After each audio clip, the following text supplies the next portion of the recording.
E whai ke nei ngā tohu huarere. E rere whakararo atu te paki warutanga, a ka ngāwari haere te aukaha i te Waipounamu. He aro mātou kei te pātu ki tērā moka o te whenua a Popo ki te taha uru. Wai hōpai o te poti he ua i etahi wā, engari kei te mahana tonu ngā taone katoa, rua te kaumāwaru ki manu herekia.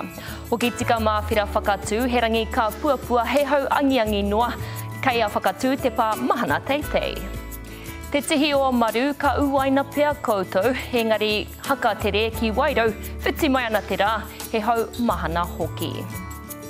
Te matau a Maui, aha kua te ua ka mahea ke te rā i te ata, ahi noa ka pāinaina te katoa e tamanui te rā. Te whakanui a tara, he rangi paki aunga rā ngā kapua i te ata, he hau mā uru mo te papai ioia me whanganui.